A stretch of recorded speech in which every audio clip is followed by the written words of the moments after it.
पूरे boost up हुए US में आफ्टर मार्केट रिजल्ट आए थे, इसके लिए हमें यहाँ पर जो टेक्नोलॉजी शेयर वो इंडेक्स वहां पर 270 260 हमें अब दिख रहा है। लेकिन फिर भी यहाँ पर अपने मार्केट में जितना चाहिए उतना मोमेंट यहाँ पर नहीं मिल रहा है as compare to IT stocks, because IT stocks में ऑलरेडी हमने वो रैली एक्सपेक्ट कर ली थी, क्योंकि वहां जो अर्निंग था 200% वो उससे बढ़ के मतलब 20 बिलियन का जो एक्सपेक्टेशन था उससे बढ़ के 22 बिलियन आया।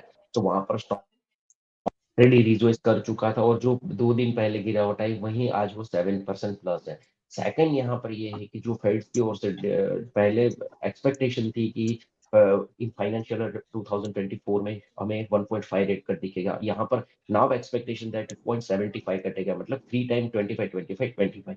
सो थोड़ा सा मार्केट, इसलिए आपको डाउ देखेंगे कंपेयर टू नास्डेक, तो आपको डाउ थोड़ा सा लैकिंग करता हुआ दिखेगा, जबकि नास्डेक इंडेक्स आपको अच्छा लगेगा। सेम इट इज थ्योरी, लोग ये सोच रहे थे कि टेक्नोलॉजी शेयर जो 2023 में रिटर्न दिया तो 24 में नहीं देगा, नहीं मिलेगा, लेकिन जब से एनवीडिया का स्टेटमेंट आया, एनवीडिया का जो प्रोजेक्शन है, जो इसका रिजल्ट तो ताबड़तोड़ था ही, लेकिन उसका जो गाइडेंस आया, जो उसका प्रोजेक्शन है वो उससे भी बेटर था। तो वहां पर जोश भरा है, और यहाँ पर अपने मार्केट में प्रॉफिट बुकिंग जारी है। सेम इट इज यहाँ पर मुझे लगता है कल तक जो बैंकिंग स्टॉक्स, परसों जो हमने बैंकिंग स्टॉक्स में देखा था, एचडीएफसी बैंक की बदौलत बैंक निफ्टी, जैसा हमारा हमारा कल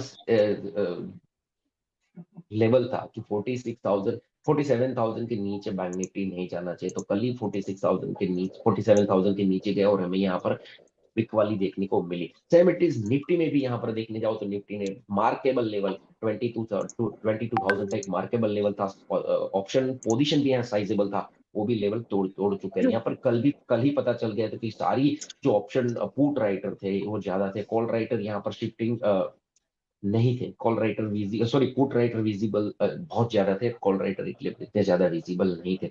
तो हमें वही पोजीशन से पता चल गया कि बैंक निफ्टी, सॉरी निफ्टी थोड़ा वीक हो सकता है, और बैंक निफ्टी भी कल साइन नहीं दिया था बाय वीकनेस का, लेकिन आज जैसे ओपन हुआ 47,000 के नीचे ट्रेड आया तो वहां पर भी हमें वीकनेस देखने को मिली। जो मेरा कल थीम था पीएसयू बैंक में, profit booking, financial sector strong and IT sector weak, तो यही थीम जारी रहेगी, और पावर स्टॉक्स में यहाँ से और गिरावट आ सकती है। तो अगर बाई में हमें जो ट्रेड फाइंड करना है तो that should be on power sector. If you want to sell then we find PSU bank as well as IT stocks.